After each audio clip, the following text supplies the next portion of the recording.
Hello, this is Jackie with Panama Relocation Tours. Thank you for joining us for the live stream. Today, my special guest, John, who currently lives in Costa Rica, is going to be talking about some things that have changed in Costa Rica that have prompted him to decide to move to Panama. So he's going to be sharing that information in just a little bit. I'll bring him on. While we're waiting for other people to get on the live stream, I just have a few announcements to make. First announcement is if you haven't already done so, please subscribe to our YouTube channel. We have a lot of new videos coming out, and just added one yesterday, by the way. And you'll be the first one to know about it if you subscribe to our YouTube channel. Also, next Saturday on the 25th, I'm going to do our Move to Panama Q&A live stream. And then make sure and mark your calendars now. You don't want to miss this one. On the 30th, on January the 30th, we're doing a special live stream. That's on a Thursday night. A special live stream with the owner of the medical billing company that's making it possible for you to be able to use your Medicare Advantage, Blue Cross Blue Shield, and other U.S. insurances here in Panama without having to prepay. You can just show your card, and the hospital will give them all your bills, and they'll take care of everything. So I know we've been getting so many questions from people, and I don't know all the answers about insurance. So I thought the best thing to do was to bring on the owner of the medical billing company, and he can answer your questions about insurance. Once again, that's going to be on the 30th of January, same time, at 5 o'clock Central, 6 o'clock Eastern, 3 Pacific. So mark your calendars for that. And then one other quick announcement before I bring our guest John on is tomorrow on Sunday. I've already started writing it. I have a really special email that you're going to be getting that has a free ebook that you're going to get access to. It also has information about a lot of other things, just a lot of other things. So I'm not going to spoil the surprise. Just make sure and watch your email for tomorrow for your access to a new free ebook and some other things that I'll be sending to you. So I want to thank everybody so much for being here. Once again, if you haven't already done so, please subscribe to our YouTube channel so you can get instant information about the new videos that we have coming up. And now I'm going to bring on John. Hello. Thank you so much for being here. So let's start out with telling everybody a little bit about when did you move to Costa Rica and where do you live in Costa Rica? Sure. We came down in April of 23, met with our immigration attorneys here, had all of my documents sent in for pensionado application, and we were here for a few weeks, and then we went home and moved down to Tines, Costa Rica, June 1st of 2023. And my temporary residency was approved in October of 2023, and went to sign up for Caja in December. So it took them a couple months to get everything rolling after I was approved. It's a bit slower here than the process there in Panama, for sure. In any event, that's when I discovered that my Caja payment was going to be a whopping $454 a month.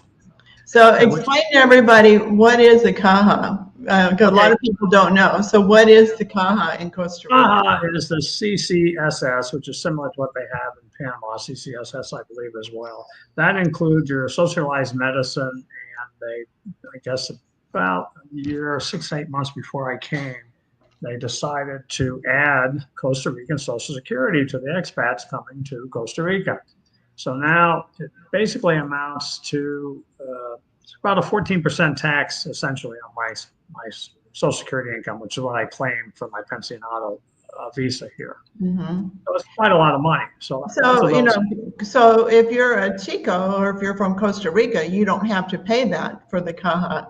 Only foreigners have to pay to use the public health care system. That's true. Yeah, and here in Panama, there is no monthly fee to use the public health care system. You just pay when you go. It's about $2 US to see a doctor, $5 if you're seeing a specialist. So big difference. So that's one. That's certainly one reason. But prices from friends that I have that used to live in Costa Rica, and now they live in either Mexico or Panama. They said that the inflation was really driving prices through the roof there. So have you noticed that prices have gone up? Everything has gone up tremendously, even at the farriers, the farmers markets. We have one here in Apenas, there's one in Alajuela, there's one in Gracia. Gracia and Alajuela ones are very, very big.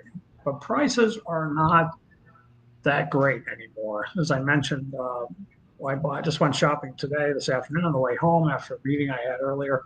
A pineapple, a good size, medium-sized pineapple, cost me $6.50. Oh my goodness, $6.50 US? Oh no. The pineapple. I'm sorry. The pineapple is $3.93.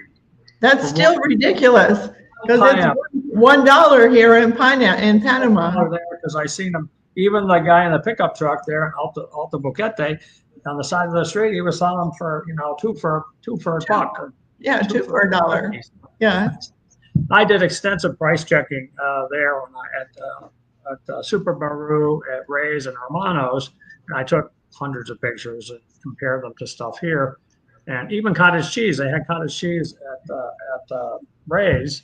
The little, I guess, a 16-ounce cottage cheese at Ray's with the Ray's card. I think it was $4.44, something like that. Yeah, it's pretty expensive, but not as expensive as Price Mart here. A 18 or 20-ounce Breakstone cottage cheese, hold on to your hat, was 8,200 something plus. So that's about $16 for one cottage cheese. Goodness. That's what I said. Who in the world buys this? But some people buy it. Prices at the Price Mart there in Panama are lower than the prices here in Costa Rica. The very first time that I came to Panama, that my husband and I came to Panama, we stayed at a bed and breakfast over in Volcan, and there were only like 5 rooms.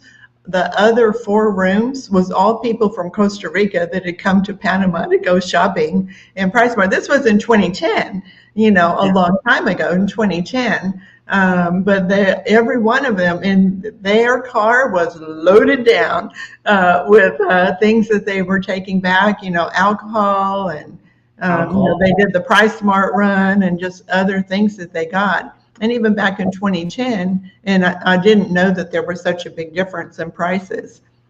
Price Mart. What you're dealing with the exchange rate also. Yeah. Between U.S. dollars and the colones, how does that affect you also? It's been the dollar's been down against the colone, lowest levels here, and I think about 10 or 12 years. So the buying power is not as good for the expats here in Costa Rica. It's even worse for the Canadians. My Canadian friends have left because they're paying 1.5 times more. So. Rents have gone up. The cost of groceries have gone up. Gasoline. One thing I noticed in Panama when I got gas, because I drove down, and so I'm used to getting gas in my Suzuki. I filled up there. It was on empty. Filled up. It was $40, $42. I said, oh my God, $42. It cost me $64, $65 to fill up the same tank here in Costa. Wow, big difference. Lots of huge savings. And doesn't Costa Rica have like a 14% sales tax? Yes, they have a 14% sales tax on pretty much everything. Yeah. Which is nice. In Panama, we don't have the sales tax on most of the groceries. You don't have to pay sales tax on your medical, prescriptions or drugs or things that you buy at the drugstore. Mm-hmm. So there's a whole bunch of much better benefits to living in Panama. I've heard, and maybe you can confirm this, because I just talking to friends that used to live there, that now foreigners have to pay into the Social Security system, even though I think you have to wait 20 years or something before you can even draw anything back out. So the chances of you getting any of your money back that you're paying into it, and is that based on your worldwide income? It's based on whatever you have to. Here it's $1,000 a month, similar to in Panama. So you have to provide an apostilled letter, like from your Social Security letter, if you're claiming. Yeah. only claim the lowest income, obviously, but it's based on the income. My Social Security income is higher than $1,000, and that's part of the reason why I had to pay so much. But it's still ridiculous. And a lot. I've been telling people on the boards that are coming to Costa Rica, I said, make sure you check with your immigration attorney and talk to them about Panama Social Security, because you're going to get a big shock when you have that meeting and they tell you how Yeah. much you pay. And I was not happy about it, because that's, $465, $456 out of my pocket every month is a lot of money. I mean, Yeah. I, Yeah, I that combined with the Caja, $450 a month, that's rent. Those two payments alone could be rent in many places. yes, yeah, yeah. Rents have gone up here as well.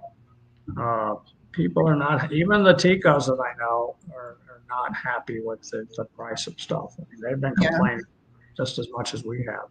So people are leaving. People are coming. It's just like Panama. People come and go either way. But the everything I researched and all the information in your guide, which is so helpful, we spent about 12 days down there. We just went on different places. We definitely settled on Boquete, Alto Boquete area.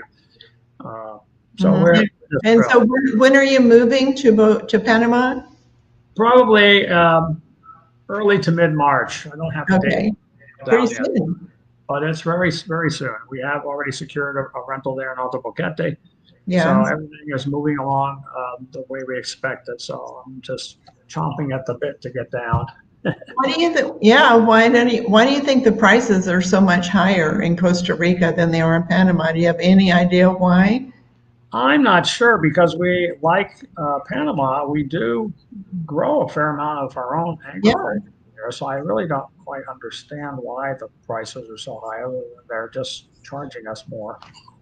It doesn't make any sense. Inflation, they have some inflation here, but it's just gotten way too. All of my friends, we had eight other ones at the meeting this morning. They're all, just had it with the pricing of everything, and Yeah. we're So not with. yeah, are rents going up there also? Yes, yes, rents have definitely gone up. Yeah, definitely. Hmm. So rents, housing has gone up, uh, and there's kind of a shortage. In Latinas, there's not a whole lot of places to build because of all the hills around and the mountains. Yeah. So kind of a shortage of actual land. They're putting it on smaller, very, very small lots. So that makes it. The houses, a very small Tico style house now, it's 275 to 350. So, I'm not talking about the tin houses, but you know, Hmm. a very small house can be quite expensive. So one of the things I noticed in Panama too is that the government subsidizes housing, low income housing for the natives there, the Panamanians, which I thought was wonderful. I see quite a number of low income housing developments right down there going towards the beach through Alto Boquete and so forth. And you just don't see as much of that here. There's not a whole lot of socialization or social help for the Ticos here Well, there's none here in Panama either. Yeah. there's not much, but at least they do help with the housing a little bit. So people that have a little better means can at least get into a house there. Hmm. I think that's kind of nice. But yeah, Yeah. So, have you applied for a visa already in Panama? yes, yes. When I came down, I already had a meeting with one of the immigration attorneys that you had mentioned in your guidebook. We met with him on a Monday at Hmm. 11. Went down to, I was with them for about now 20 minutes or so. They drove me down to immigration, which is down by City Mall, and Centration is there to get your driver's license. But in any event, we went right in. I was there amazingly for a grand total of probably 35 minutes. They had me in the system in that time, and there was a long line. And when I got there, I thought I'm going to have to wait like for a week because it Hmm. was so long. But the paralegal met me at the door, took me right in. She put my file up on the counter. The lady, the immigration officer, took it and started putting all the data in. And like I said, we were there a pretty short time and went home by the next Tuesday afternoon, I got a message from the attorney that my residency had been approved. I said, what? Tuesday afternoon, and come and pick up your residency card on Friday morning. I said, wow. So that's what we did. Friday morning, we went A little back. different from the process in Costa Rica, huh? Oh my God. Yeah, it's quite a bit different. It took them, like I said, it took me 6 months. It was approved in October, but I still didn't go for my car and I found out about Social Security until December. So it took 2 months from the time I was approved to get an appointment to get to sign up for stuff that I stopped paying for. Yeah. So you got to see what it's like to get a visa in Costa Rica and what it's like to get a visa in Panama, and what the contrast is there also. Some other thing that I've heard from some people that I know that used to live in Costa Rica, but they've moved away, is that they felt there was an increase in crime and that they thought the high prices there were the reason for that, because, you know, people just flat out couldn't afford, you know, eggs and chicken and things. And so they were going to other ways to get things that they could sell to try to make some money, because you can only work so many jobs. And they don't, of course, the salaries here for Ticos are low. And that has been a problem. There's been more petty crime. There hasn't been too much uptick of violent crime in Atenas. Atenas is extremely safe. It's very much like Boquete. I felt extremely safe in Boquete at night, late at night, walking around. Same here in Atenas. I don't think nobody's afraid to walk around it. Right. Now, if you're out in Limon or some of the beach in Jaco and Manuel Antonio, some of the more touristy areas, there seems to be a lot more petty crime and pickpocketing that we read about. There have been a couple recent violent crimes, but that was on the coast as well. I don't hear too much about violent crimes really in and around here. Atenas, Gracia, Sarchi, not too much. So crime-wise, I think it's mostly the petty crime that's on the increase. Yeah.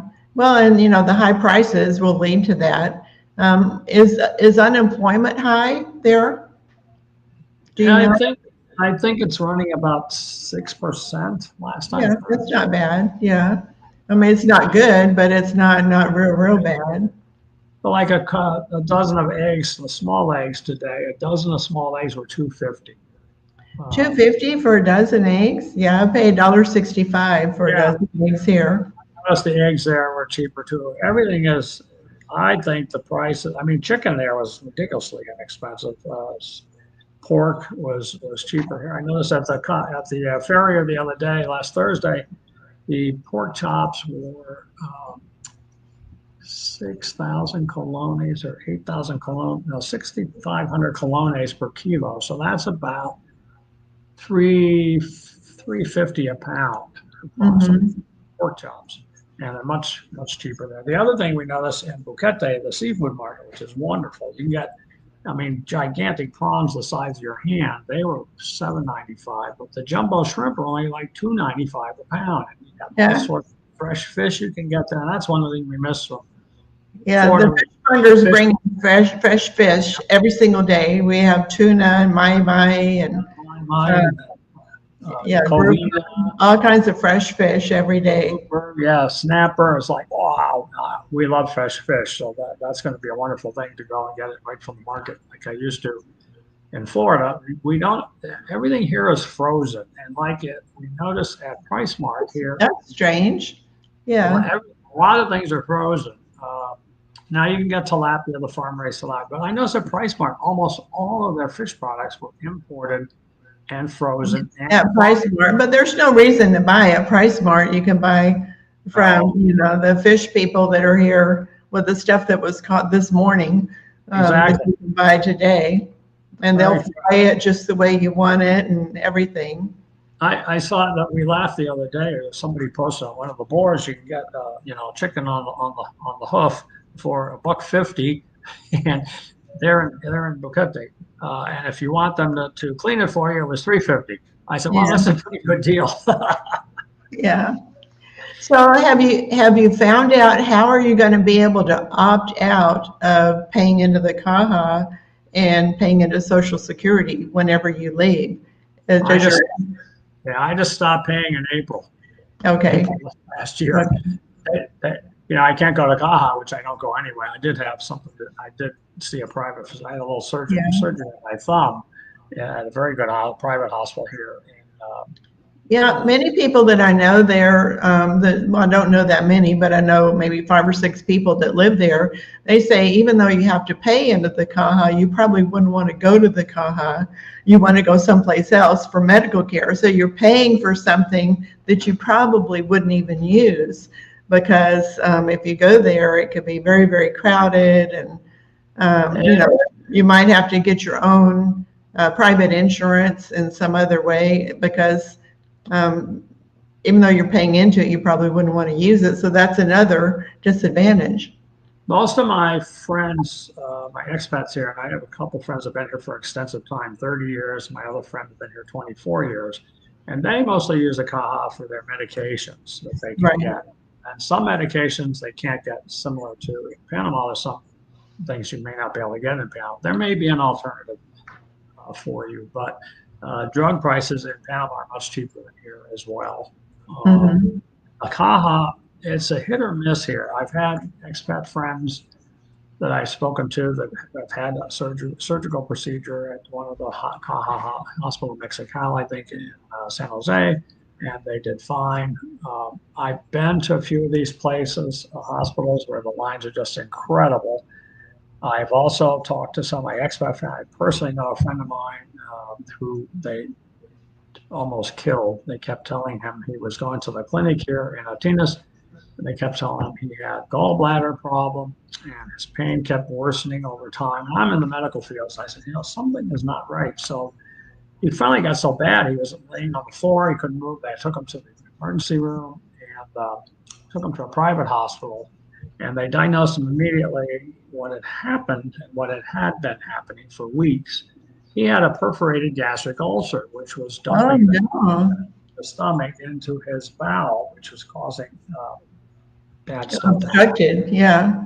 So that's why he was in so much pain. Well, they wound up taking him to the public hospital because he couldn't afford to pay. I think they wanted $15,000 up front for the surgery. So they went back to the public hospital in San Juan de Dios, it's called, in San Jose. And he wound up having he had 2 surgeries within a week, bowel surgeries.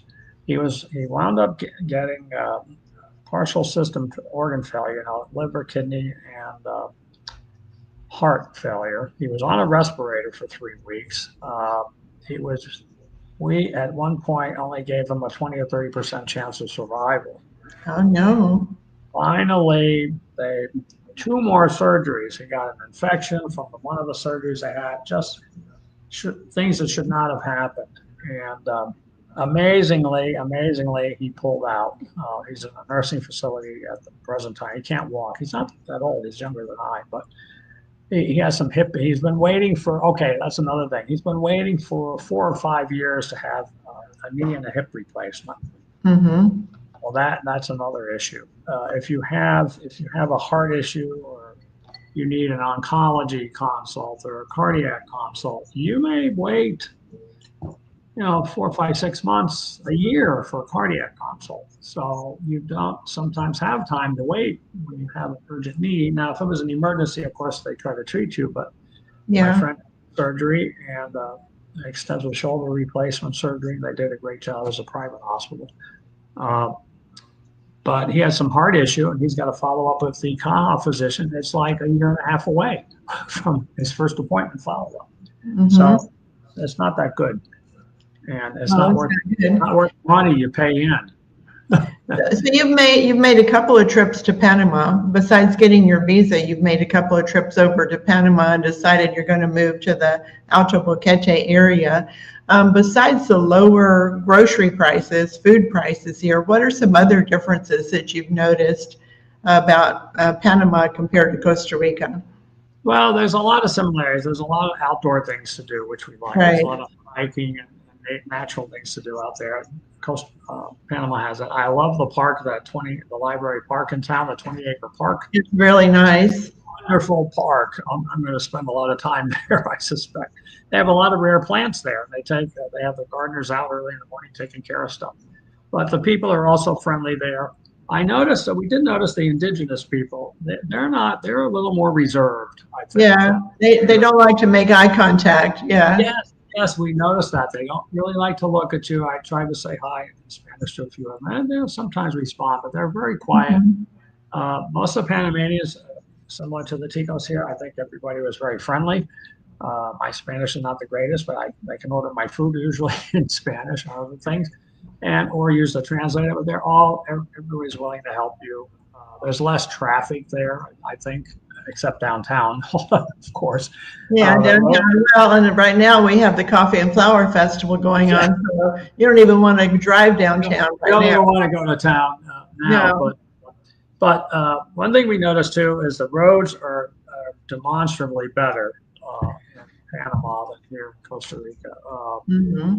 The roads here are the worst thing to get used to. A lot more potholes, particularly on the mountain roads. Like if you don't go down Highway 27, which is the toll road, you can take that into Gracia or Escazú or San Jose, and it's a little quicker. There are some back roads that are less congested in the morning and a nicer drive, but they can be challenging because of the potholes and the turns to the mountain. No markings on the road. I remember some of those potholes in Costa Rica. They can be big enough your whole tire can fall in. Yeah, believe me, if you hit some of these potholes, it's going to damage your rim and your tire. Yeah, the roads are, some of the auxiliary roads could be a little bit rough, but for the most part, the roads are quite good here in Panama. You notice the difference as soon as you cross the border. Paso Canoas from Costa Rica into Panama, that's instantly goes from, you've got a 4-lane road and the pavement's much smoother, so a lot better.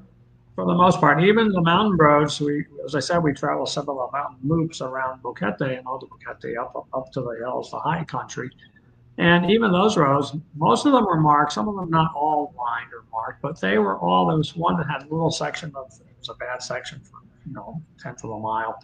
But for the most part, the roads are also wider there, like 20 main highways wider than here. Here you have a shoulder that's about, 2.5 feet. So if you have a breakdown on the interstate going to anywhere, north or south, you can't pull off the road. Because you'll fall into this large drainage ditch, which is about 3 feet deep. Pull off of there, you ain't getting out. Your wheel it's going to damage your car.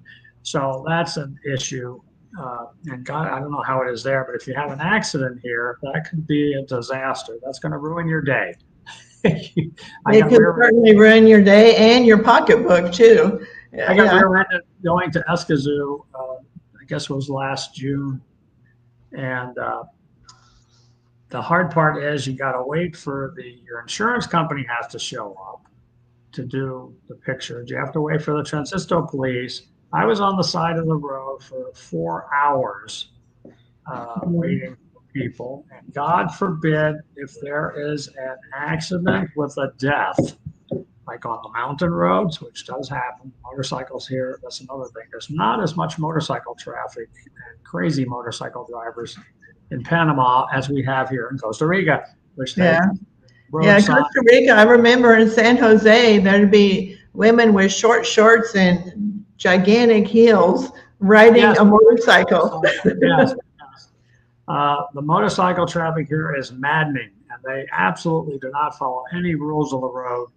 They pass you on both sides of the interstate. They'll ride down the middle of the line, trying to squeeze through trucks, cutting you off. And there have been more motorcycle deaths here this year. Already at the beginning of the year, there's several very bad accidents.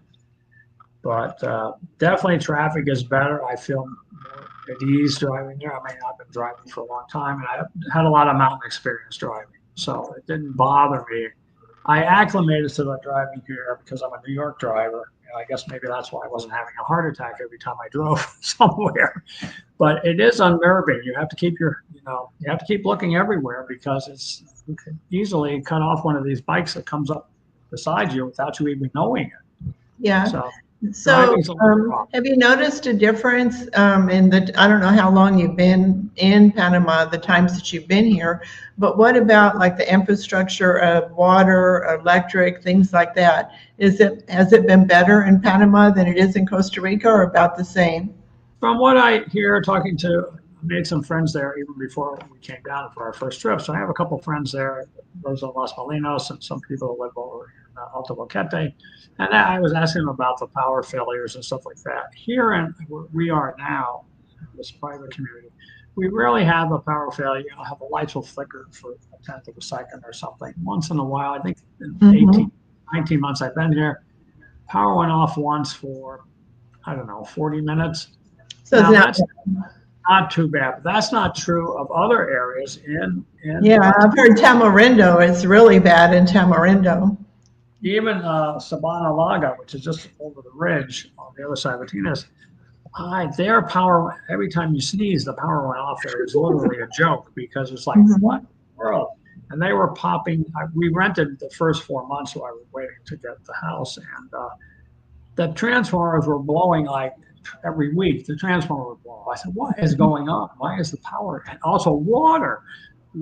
People in Latinas downtown and the restaurants had to close or they had to bring bottled water for like a week and a half, and they were delivering water to people because they had no water. They had to turn off the water in the whole city of Latinas, or most of it. That's like, we have our own private wells. Some of the communities have, we have a couple of big wells and tanks here, so we don't have a water issue. And like there, I notice people have auxiliary water tanks. They do that very frequently. Yeah, the reserve water tanks. It's important to have that. And in Boquete, you might not have a problem with it, but it's just a good idea to have that at your rental, because there are certain times whenever they're having to do repairs to the water lines, and they have to shut off the water. But if you have, 10,000 liter reserve water tank, you're going to have water for a week, even if they do have to turn off the water going into your house. So it's a good idea, especially at the end of the dry season, when we've gotten less rain, the aquifer may be a little bit less. You won't notice any difference at all in your water pressure if you have that reserve water tank. So we absolutely recommend that when you're renting, only rent a place that has a reserve water tank, or negotiate that you'll put one in if they'll discount your rent for the next 6 months or something. Yeah, we even have a positive pressure system that runs the water through the water softener into the reserve tank and then to the house. So it's constantly recycling the water in the reserve tank, which is a good thing. Right. So, just in case. But like I said, we've had water. We did have a repair a couple of weeks ago. We were without. I think we were off for 2.5, 3 hours at the most. But I had the reserve tank. I didn't have to worry about anything anyway. So it's worthwhile to get that. So I'm going to open it up for questions from our audience. If they have any questions for you, you guys know the drill. You have to put 3 question marks in front of your question. If you have a question for John about the comparison between living in Costa Rica and getting ready to be moving to Panama very soon. We've talked about, the cost of food is more, the cost of gasoline is more. You have to pay into the CAHA. What did you say, $450 a month? $456 was mine for CAHA Social Security. That's ridiculous. And now into Social Security also, based on your income. Yes. And they're not getting rid of that. They put that into law, and they're well aware of that. They're charging the expats this money. They are subsidizing the Costa Rican Social Security. There was some scandal here recently. I guess somebody was skimming money off of the Costa Rican Social Security. And that was the problem. So they have a shortage. And the other thing you have to pay for is marchamo, which is your annual renewal on your car. It's like a registration, but it includes some very basic liability. But that's very expensive. Mine was over, I think it was $465 this year. Is that for insurance? It's your right to drive the car in Costa Rica. You have to pay it once a year, and then you have to pay. You know how much it is in Panama? It's $35. Yes, it's like in North Carolina. It was a little more for my registration, but it was like a new car. It was like $125 or something. But Yeah. here, $400, and it didn't go down much, maybe $1 or $2 from the year prior. So you got to get in line and do that Yeah. beginning of January. And others stop putting up roadblocks, and they'll start ticketing you if you haven't paid your martama on January 31. So David wants to know, when you were in Panama and you got your visa in less than a week, that was your temporary visa that you got, is that correct? Yes, ma'am. Yes. Yeah. Yeah. So within 6 months, you'll get your permanent visa. That's correct. My fee included the permanent visa, and it may have been included the e-cedula. Even if not, the e-cedula it's just a minor extra fee. It's not much at all. Yeah. But, yeah, it was very quick. Yeah, it is very quick, especially with the attorneys that we recommend. They know how to push you right through there. So John wants to know, when you were considering moving overseas, did you consider Panama? We didn't actually consider Panama initially. Of the countries that we looked at, Ecuador and Thailand and places like that, Vietnam somewhat, but they're just so far away. Central America is easier to, even the Panama City Airport has a lot more destinations than the San Jose one does. So it's a very metropolitan city. You can fly anywhere in the world from Panama City, cheaper than I can fly from Panama City to Asheville, North Carolina, cheaper than I can from San Jose to Asheville, Carolina. Mm-hmm. I already checked out the airfares. Airfares are definitely less expensive. And then there's all kinds of websites you can subscribe to, usually free, that let you know about hot deals that are coming up. Yep. And I saw one the other day. It was like Panama City to Paris for $480 round trip to Paris. Yes. So it cost me more than that to fly to Asheville from here. It's $700, almost $700-800 to go from San Jose to Asheville. Right. I can go to Europe or Paris or France or different place, Germany, Japan. Even the ticket prices are really come down. So yeah. Yeah. So some of the questions have already scrolled off the screen, so you guys are going to have to type it in again for me to see it. So where did you live? And you lived in North Carolina in the United States, is that right? Yes, ma'am. Yeah, we lived in a little town called Saffron, North Carolina. It was up in the mountains. All mountains, very similar to here. About an hour and 15 minutes from Asheville. And we didn't get the flooding up there, but Asheville got destroyed when Helene went through. So yeah, price, that particular area is kind of expensive as well. So, I mean, I was still working full-time at a medical software company I used to work at, so I was making a lot more money at that point in time, so it wasn't really an issue. But looking at retirement, we wanted to get something that was a little less expensive.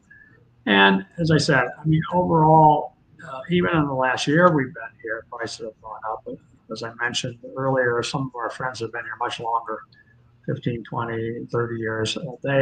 Prices have gone really very, very high. So that's another issue.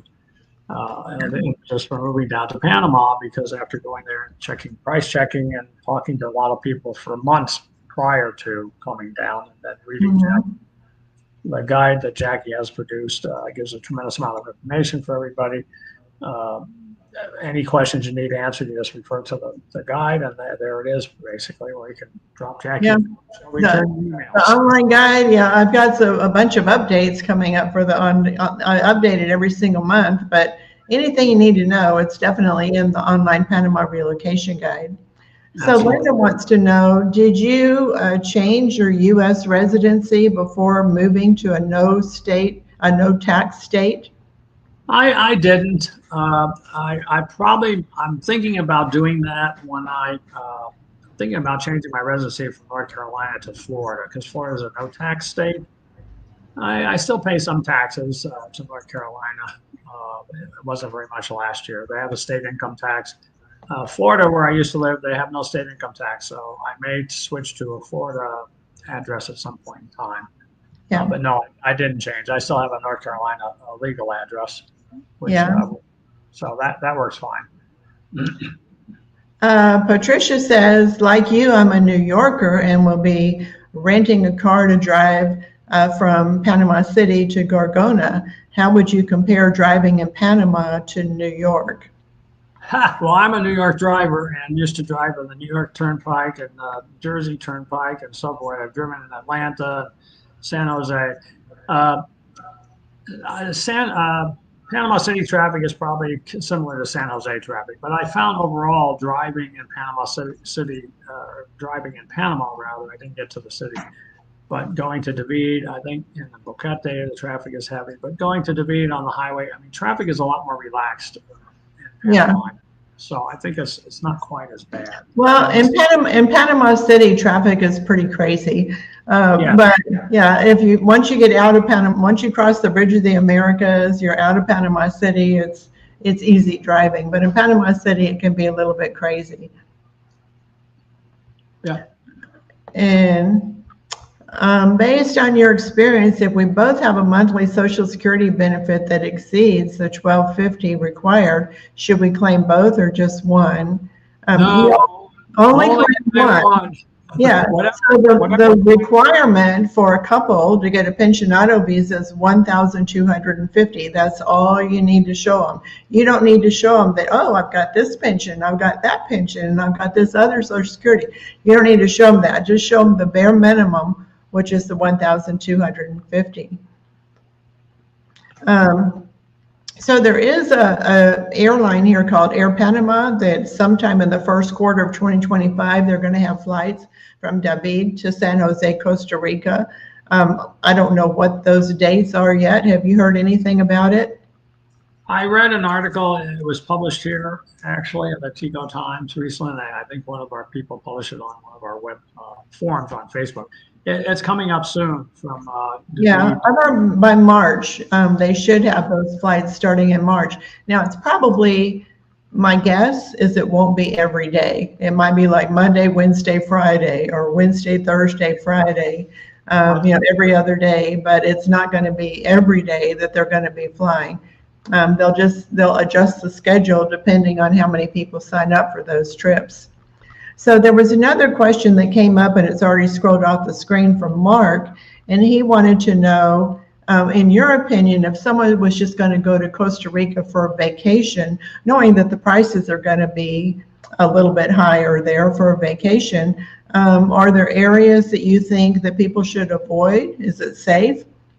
The beach areas are all double the price. Like if you were to go to a restaurant in Jaco or Mario Antonio, Tamarindo, places like that, I've heard a lot of expats recently moaning about the cost of food and restaurants out there. Everything is very expensive in the beach towns. If you vacation here in Gracia or Tinas or Sarchi or areas around this area, definitely not as expensive. It's probably half as expensive as on the beach areas. Mm-hmm. If you're anywhere near the beach, you're going to pay through the nose. Your lodging is going to be more expensive. Rental cars are expensive here. Your food, definitely. The restaurants, the tours are getting very expensive also. So you're going to spend a bunch of money coming to Costa Rica if you go to the big cities. San Jose, Escazú, is probably the most expensive city in Costa Rica. So yeah, stay away from the beaches. Yeah, I was there last year, and it was prices were crazy at the touristy kind of beaches like Tamarindo. Really, really expensive. So Victoria says, is the 14% tax for food items and other things? It's pretty much on everything, right? Pretty much everything. I was looking at my bill today. I got and I don't know why there's two taxes. One IVA is 1%, the other one's 13%. So basically 14% on everything. Yeah. And so don't they have even a higher tax, like 20% or something on alcohol and cigarettes? Alcohol and cigarettes are more, yes. I don't smoke, fortunately, so I don't know about that. But yeah, cigarettes are a pack of cigarettes is like $5, I think, here. So it's pretty expensive. Don't smoke. Yeah, it's the same thing here. I think there's our regular sales tax is 7%, but on alcohol and cigarettes, it's 10%. So it's just a little bit more. So someone said, is the cost of auto repairs inflated in Costa Rica? So I'm assuming, like everything, everything's going to cost just a little bit more. It's a little more. I have found a few mechanics. As I said, I got in with a group of expats here fairly quickly, and people who have lived here for a long time. So they recommended mechanics. There's a mechanic right outside the gate of my private community here, and he's worked on my car a couple of times. There's some very good, honest mechanics that have their own shops, and there's 3 or 4 or 5 right here in Martinez that I know of, and they're reasonable, a very reasonable price. The tire shop, I seem to be the nail magnet. I had 4 flats in the first year since I was here, but the little shop in town is run by a woman. She does oil changes and repairs. A flat repair here, it was like, I don't know, $2.50 or $3. It was like ridiculous. Yeah, I mean, a not flat very repair much. in North Carolina, when I took it to the garage and cashiers to get my flat repair, it was $25 for a stupid flat. So some little things are cheaper. Oil changes are reasonable. A friend of mine had to have her engine poured out, a new head put in, and the head turned. It's a machinist work. She had her whole engine redone for like $600. Where in the world can you have that done? Nowhere in the States, that's for sure. So there are people I hear buying a used car. Don't buy a used car in Gretzia because some of the dealers have known to, mess with the mileage or get cars from out of the country and fix them up and sell them for premium prices. So you got to be careful. Most people we recommend when we come here, and I think it's the same in Panama, get a good mechanic to check out the car. Buy from a reputable dealer that you've been referred to by somebody in Panama who's been there a while. Okay. Those things. Don't private individuals could be good sales, but you need to know. I've worked on cars for a long time, so I'm good with cars. But if you're not, you really need to have somebody inspect the car before you buy it. Absolutely. Yeah. Well, John, one of the reasons that I wanted to invite you onto this live stream is because you're moving to Panama for one reason, but also many, many people that are on our live streams, they're still I'm thinking about moving overseas, and they're going to go check out Mexico, and they're going to check Belize, and they're going to check Costa Rica, and they're going to check Panama. And mostly they're going to look, well, how pretty is the beach? What's the weather like in the mountains? So the normal things. And they're also going to check, how do I get a visa in each one of those countries, and what's it going to cost to get a visa? But a deeper dive into what's it like to move into the country are some of the things that you brought up. Do you have to, is the public healthcare system no monthly payment, or do you have to pay into it? Are they going to tax you on your worldwide income? And it used to be that quite a few countries that didn't do it, now they are, if you stay there more than 180 days.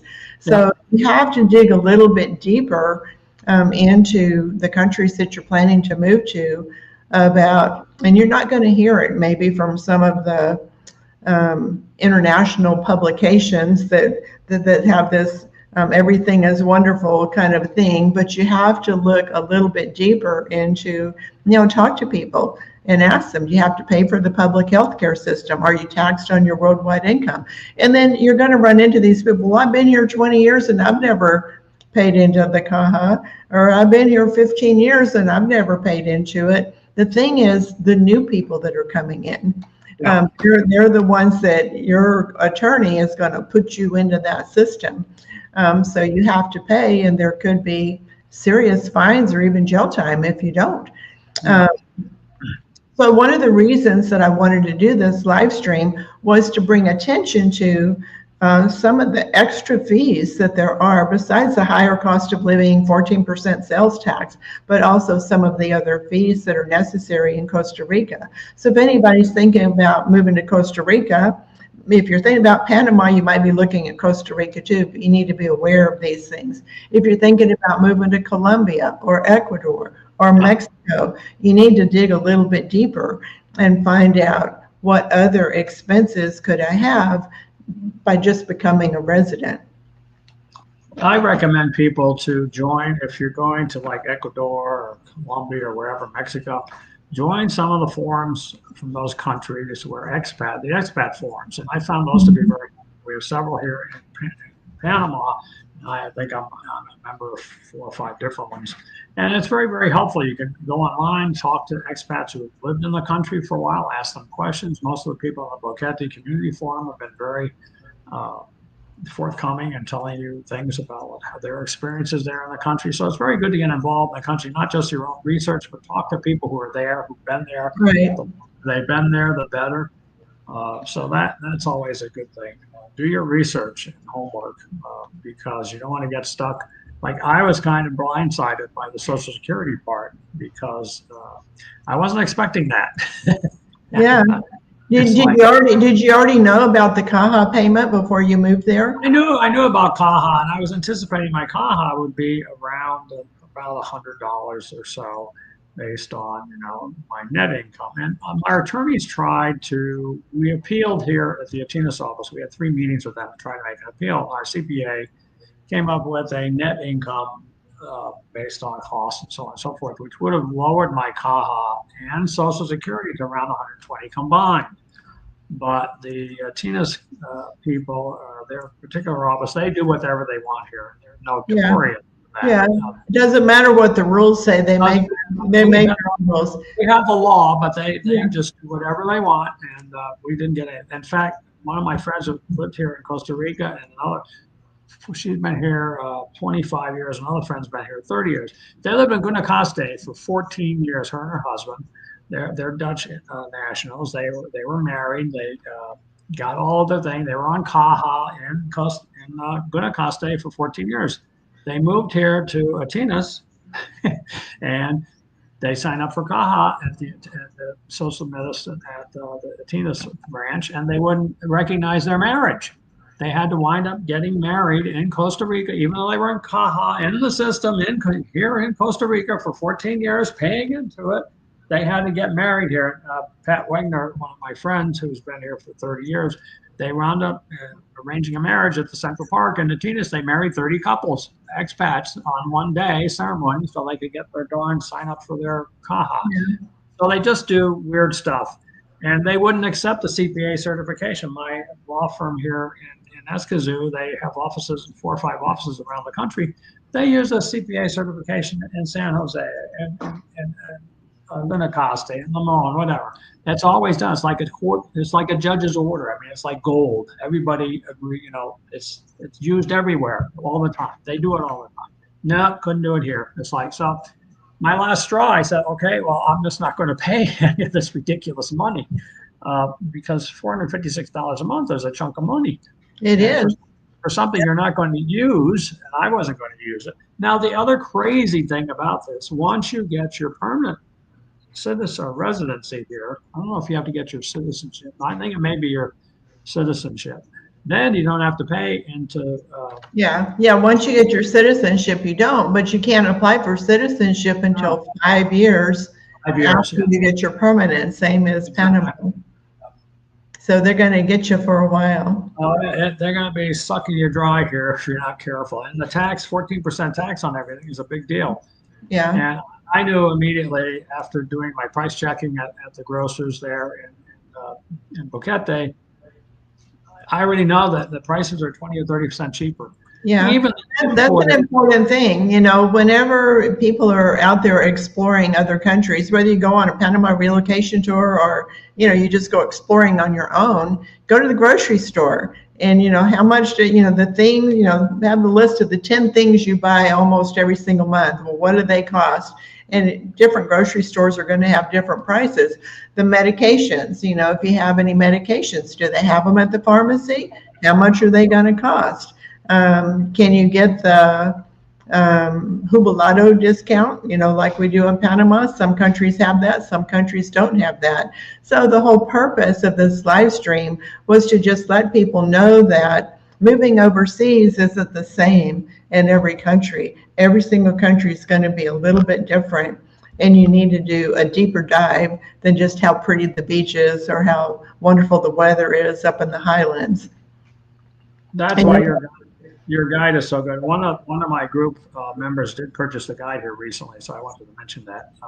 And I encourage others to buy it. to purchase the guide if they're not going to do the tour, because I explained to that and what a tremendous job you do, and the fact that you update it practically every month, which is wonderful. Yeah. I just went in a couple of days ago and saw an update. I said, oh, there's another one. So it's an invaluable resource. It's one of the best guides. I know you mentioned one of the international companies, which we won't mention, but they have the pie in the sky kind of view of everything. They don't really tell you the whole honest truth, I think. And I think Jackie has put together a product that really explains Panama in its entirety. Just about anything you need to know is in the guide, and it's constantly updated. Jackie, you work tirelessly really for the expat community there, and I'm so grateful.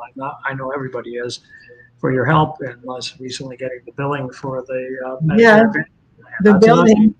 That's a wonderful thing that helps everybody's life. So yeah, to have Medicare Advantage and other U.S. insurance is accepted at the private hospitals here in Panama. You just show your card. You don't have to prepay. A lot of people think, what do you mean you had to prepay? And that's the way it's always been until I was able to make this happen. So it's taken me 4 years to get this to happen, and it's finally happening at several different hospitals. We're adding some new hospitals in Panama City this coming week. So just a quick reminder to everybody, mark your calendar for the 30th of January. It'll be the same time we do our regular live streams, but it's going to be on Thursday because that's when the billing company was available. So Thursday on the 30th, 5 p.m. Central, 6 Eastern, we're going to do an interview, and it'll probably be a long live stream because he's going to go over what all's included, because it's not just that you don't have to prepay, that you can use the Medicare Advantage. The other thing is we're going to private ambulance service. It's included, no cost. If you need an air ambulance to get you from like Coronado into Panama City in 30 minutes and skip the traffic, that's included. Or, if you're in Volcan, you need to get to the hospital, air ambulance is included. So we're going to go over all of the different things that are included besides just that you can use your U.S. insurance here in Panama. So make sure you're on that live stream and tell your friends. It's open to everybody. It's a free live stream for everybody. So John, I want to thank you so much for sharing this information about the changes that have happened and some surprises that have happened in Costa Rica, especially paying into Social Security. This is something that's so important for people to investigate before you just pack up and move to another country. That's not to say that you can't move to a country and things change after you get there. And it can certainly happen that things just change after you get there. So that's why it's always good to have a plan B. Luckily for you, Panama is your plan B. That's right. Yeah, that's right. So John, thank you again for sharing that information. Thank you for your recommendation for the online Panama relocation guide. And thank you to all of our guests for being on this live stream. I'll see you on Saturday for our regular Move to Panama Q&A live stream. Goodbye, everybody. Enjoy the rest of your weekend. Goodbye, John. Bye-bye. Thank you. Thank you.